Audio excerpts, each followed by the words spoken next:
आज के व्लॉग में हम आपसे डिस्कस करेंगे ताइवान और चीन में असल मसला क्या है। चीन क्यों अक्सर ताइवान को अपना हिस्सा क्लेम करते हुए कहता है कि हमें इसके ऊपर चाहे अटैक चाहे मुज़ाकरात के जरिए ये मसला सॉल्व होना पड़े, हम इसको अपने मेन स्ट्रीम चाइना के अंदर जम करके रहेंगे। दोस्तों, ये एक ऐसा मसला है जो ना सिर्फ एशिया बल्कि पूरी दुनिया को आग की लपेट में ले सकता है।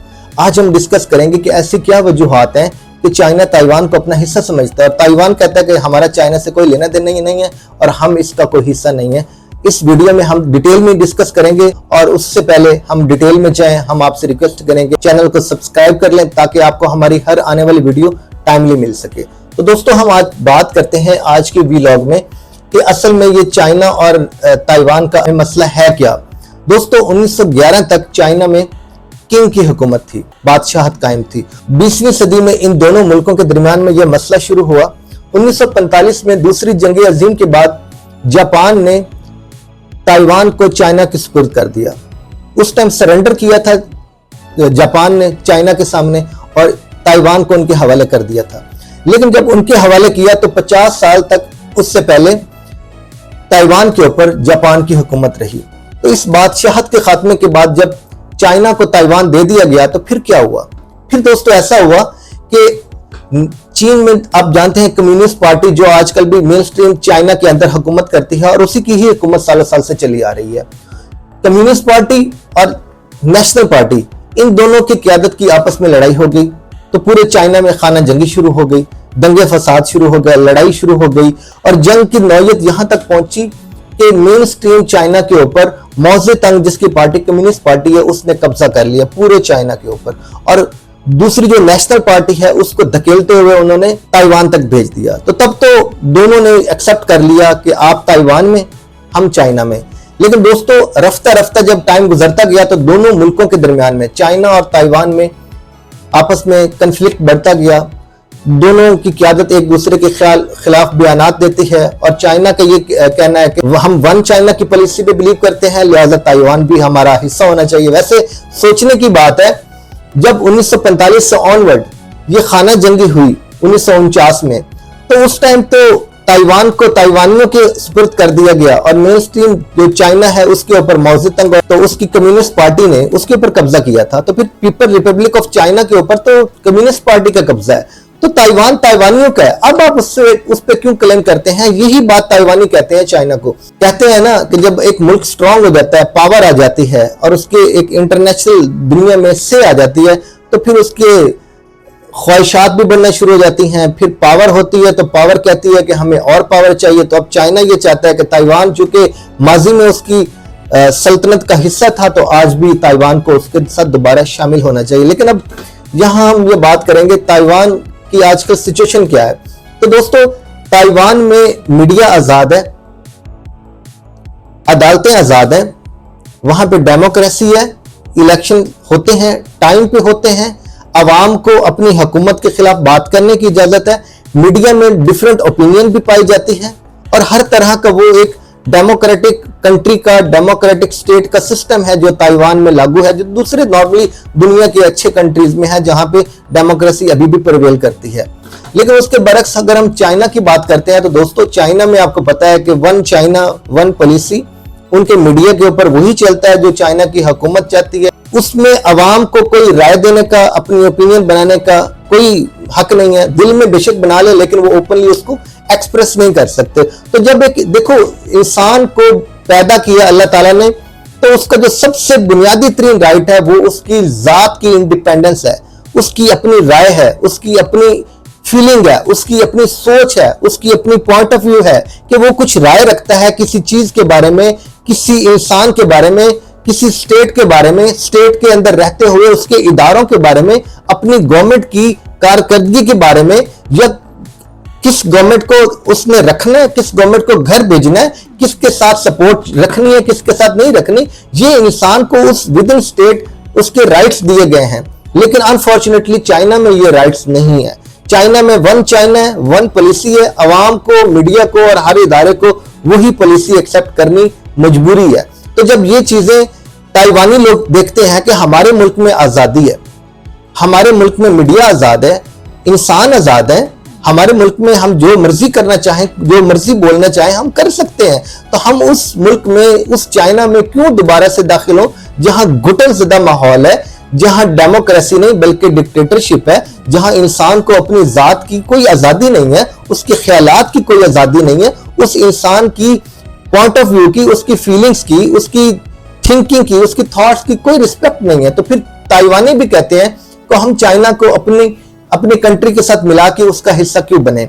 अब देखो दोस्तों, यहां बात इंटरनेशनल कंट्रीज की भी आ जाती है, बड़ी पावर्स की, जैसे कि खासकर अमेरिका है। अमेरिका ताइवान का एलाई है और इस ब्लॉक में ऑस्ट्रेलिया, जापान, ताइवान, अमेरिका और कुछ और मगरबी ममालिक शामिल हैं। तो अगर चीन का यह कहना है कि ताइवान हमारे साथ शामिल हो, चाहे मुज़ाकरात के जरिए हो या जब वक्त आया तो हम उसके ऊपर अटैक करेंगे, तो हम बाय फोर्स भी लेना चाहें तो हम उसको ले सकते हैं और ये हमें कोई नहीं रोक सकता, क्योंकि हम वन चाइना की पॉलिसी पे बिलीव करते हैं। लेकिन दोस्तों, अमेरिका कंटिन्यूसली काफी सालों से ताइवान को बहुत भारी मिकदार में असलत सेल करता है।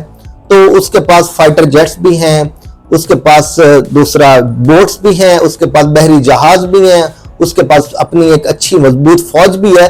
तो अगर जंग होती है तो कहने वाले कहते हैं कि दोनों तरफ बहुत नुकसान होगा और ये जंग आगे मुस्तकबिल में कहां तक जाती है, जिसमें अदर इंटरनेशनल पावर्स भी इन्वॉल्व होंगी, तो उसका कोई पता नहीं है कि ये एशिया के साथ साथ पूरी दुनिया को लपेट में ले ले और ये एक किसी ना किसी टाइम ये इंटरनेशनली इतनी एक्सप्लॉइट हो कि ये आलमी जंग का मंजर पेश करने लगे। तो चाइना भी ये देखता है कि चाइना अगर मुज़ाकरात के जरिए ताइवान को अपने साथ शामिल कर ले तो ठीक है, लेकिन अगर फोर्स के जरिए करने के लिए उसने कोशिश की तो फिर शदीद लड़ाई होगी। तो हम ये भी देखते हैं कि चाइना के साथ अगर ताइवान का ताल्लुक है तो उसके दरमियान में समुंदर आता है, तो सी को क्रॉस करके चाइना को ताइवान के पास जाना पड़ेगा।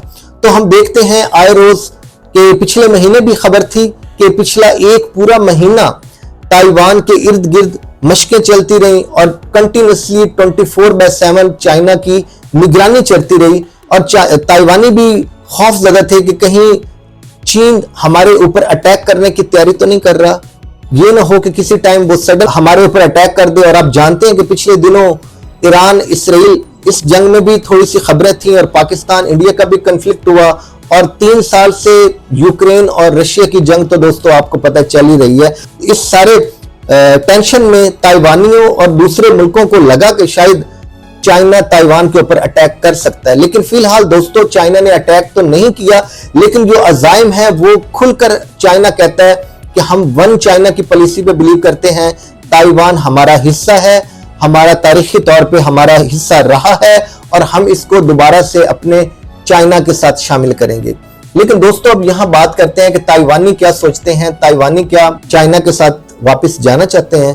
तो दोस्तों एक सर्वे था जिसमें ताइवानियों से पूछा गया था कि आप क्या चीन के साथ दोबारा जाना चाहते हैं, मर्ज होना चाहते हैं, एक वन चाइना के अंडर आप रहना चाहते हैं। तो उसमें से हार्डली 10 से 15% ताइवानियों ने ये कहा कि हम चाइना के साथ जाना चाहते हैं, जबकि 80 to 85% ताइवानियों ने चीन के साथ शामिल होने और उनके साथ मर्ज होकर एक कंट्री एक चाइना के अंदर रहने से बिल्कुल इनकार कर दिया कि उसकी 2 से 3 बड़ी वजूहात हैं।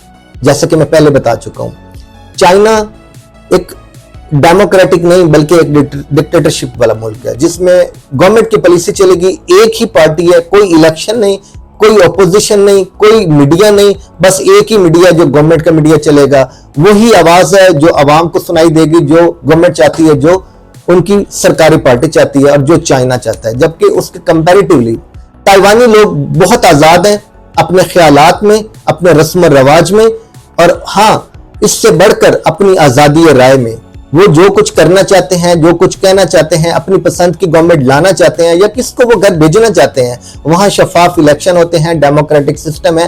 तो आप खुद कंपेयर करें, एक तरफ चाइना है, दूसरी तरफ ताइवानी है, तो ताइवानी किसको एक्सेप्ट करेंगे, किसके साथ रहना चाहेंगे? तो जाहिर बात है वो ताइवान अपना इंडिपेंडेंट, अपनी आजाद जो हैसियत है उसको बरकरार रखना चाहेगा। अब आते हैं कि इंटरनेशनल गेम्स क्या हैं। इंटरनेशनल गेम्स यही है कि चीन को रोका जाए और आप जानते हैं कि अमेरिका जहां भी चीन की कोई पेनिट्रेशन होती है, कोई मामला आता है तो अमेरिका उसके आगे डायरेक्टली नहीं तो इनडायरेक्टली जरूर खड़ा होता है। तो इस टाइम ताइवान को चाइना के खिलाफ अमेरिका को पूरी सपोर्ट हासिल है। यूरोपीय कंट्रीज और खास करके वो ब्लॉक जिसमें जापान शामिल है, ऑस्ट्रेलिया शामिल है, अमेरिका शामिल है और यूरोपीय ममालिक ब्रिटेन और फ्रांस वगैरह शामिल हैं, ये खुलकर ताइवान के साथ खड़े होंगे और चीन के अगेंस्ट जाएंगे। और इसके साथ साथ हमें देखना चाहिए कि इस कन्फ्लिक्ट को जितना जल्दी हो सके इसको रोका जाए और जो चीन की जारहियत है उसको उसके खिलाफ कोई ना कोई सद्देबाब निकाला जाए। इस सारे सिनेरियो में आप क्या कहते हैं, चाइनीज को अटैक करना चाहिए या चाइनीज को ताइवान का हिस्सा अपना वापस लेना चाहिए, जबकि वो माजी में उसको छोड़ चुके हैं, दूसरी जो उनकी पार्टी थी उसके हैंडओवर कर चुके हैं। लेकिन आज जब चाइना स्ट्रांग हो चुका है मिलिटरली, इकोनॉमिकली, डिप्लोमेटिकली, पॉलिटिकली, उसका इन्फ्लुएंस दुनिया में अमेरिका के बाद सबसे ज्यादा इन्फ्लुएंस दुनिया में चाइना का है। तो इस चीज को देखते हुए अब चाइना सोचता है कि जो मेरा माजी में हिस्सा था ताइवान, मैं उसको दोबारा अपने मेन स्ट्रीम चाइना में मर्ज करूं। तो आपकी क्या राय है दोस्तों, कि आप क्या समझते हैं कि ताइवान को चाइना के साथ जाना चाहिए या उसको अपनी इंडिपेंडेंट हैसियत बरकरार रखनी चाहिए, जैसा कि उसके मुल्क में इंडिपेंडेंस है, उसके मुल्क में प्रोग्रेस हो रही है और उसके शहरियों को तमाम आज़ादी हासिल है जो एक इंडिपेंडेंट और किसी भी रिस्पेक्टफुल नेशन के अवाम को हासिल होती है। मुझे अपनी राय का इजहार जरूर कीजिएगा। आज की वीडियो में दोस्तों इतना ही, आपसे मुलाकात होती है कमिंग वीडियो में, तब तक अपना ख्याल रखिएगा। अल्लाह हाफिज।